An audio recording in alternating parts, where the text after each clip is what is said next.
ভারী বৃষ্টিতে বিপর্যস্ত পার্বত্য অঞ্চল বান্দরবান ও কক্সবাজারে পাহাড় ধসে একই পরিবারের ৩ জন সহ ৭ জনের মৃত্যু হয়েছে। পানিতে ডুবে আছে গোটা বান্দরবান। জেলার লামায় পাহাড় ধসে ৫ জনের মৃত্যু হয়েছে। ভারী বৃষ্টিতে ভোরে এই পাহাড় ধসের ঘটনা ঘটে। কক্সবাজারের চকরিয়ায় পাহাড় ধসে আরও ২ শিশুর মৃত্যু হয়েছে।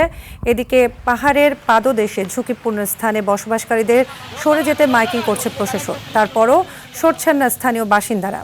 রাঙামাটিতে টানা বৃষ্টির কারণে পাহাড় ধসের ঝুঁকি আরও বেড়েছে। এরই মধ্যে জেলার নিম্নাঞ্চল প্লাবিত হয়েছে। ভারী বৃষ্টিতে চট্টগ্রাম মহানগরীর বিভিন্ন এলাকায় জলাবদ্ধতা সৃষ্টি হয়েছে। এদিকে মৌলভীবাজারে বৃষ্টি ও উজানের ঢলে আকস্মিক বন্যায় তলিয়ে গেছে ঘরবাড়ি ও সড়ক। দুর্ভোগে পড়েছেন হাজারো মানুষ।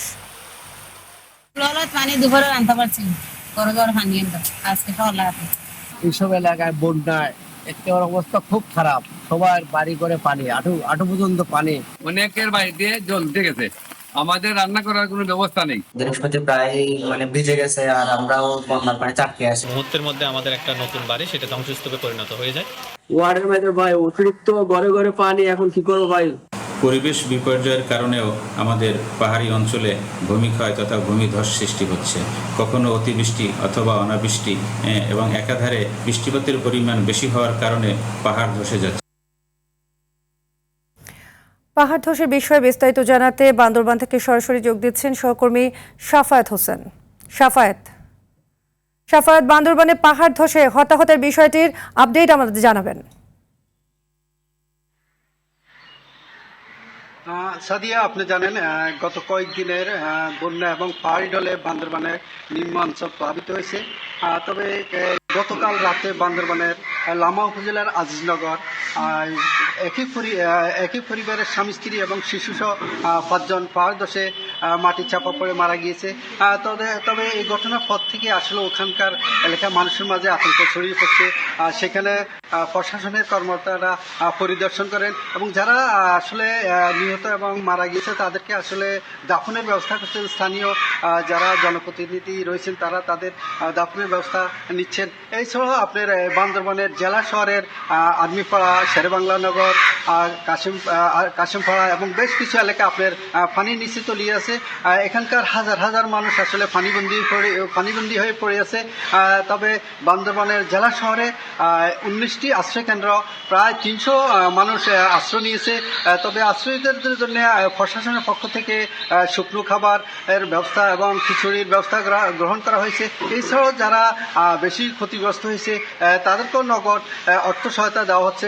এছাড়াও বান্দরবানের রুমা এবং রোয়াংছড়ি বিভিন্ন স্থানে পাহাড় ধসার কারণে রাস্তা বন্ধ হয়ে যাওয়ার কারণে রুমা এবং রোয়াংছড়ি সড়ক যোগাযোগ বিচ্ছিন্ন রয়েছে। তবে এখনো পানি আসলে সাঙ্গু এবং মাতামরি নদীর পানি বিপদসীমার উপর দিয়ে প্রবাহিত হচ্ছে। তবে আসলে এখানকার যারা খেটে খাওয়া মানুষ, শ্রমিক এবং সাধারণ মানুষ সবাই আসলে পানিবন্দী, তাদের আসলে জীবন খুবই কষ্টে যাচ্ছে। তবে এই ছিল আসলে বান্দরবান থেকে সর্বশেষ খবর। সাদিয়া, ধন্যবাদ আপনাকে। আমাদের আরেক সহকর্মী সাইফুর রহিম শাহিন যোগ দিচ্ছেন কক্সবাজার থেকে। শাহিন, কক্সবাজারে ভারী বৃষ্টি ও পাহাড় ধসের বিষয়ে আমাদের বিস্তারিত জানাবেন।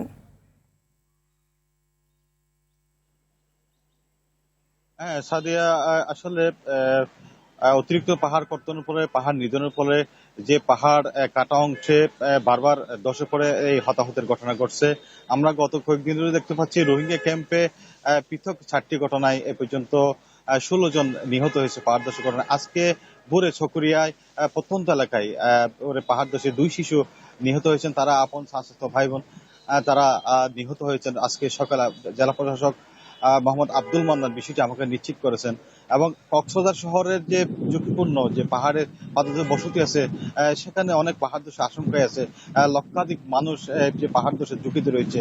এগুলো যদি এসব বসতি লোকজনদেরকে সরিয়ে না হয় তাহলে পাহাড় ধসে আরো হতাহতের আশঙ্কা করা হচ্ছে।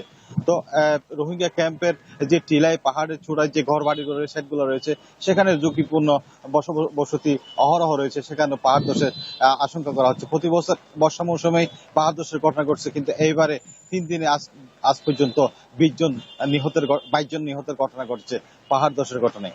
তো এখনো ভারী বৃষ্টি অব্যাহত রয়েছে। গতকাল থেকে আজকে সকাল পর্যন্ত 103 মিলিমিটার বৃষ্টিপাত রেকর্ড করেছে কক্সবাজার। স্থানীয় আবহাওয়াবিদ আব্দুল হান্নান আমাকে তথ্য জানিয়েছেন।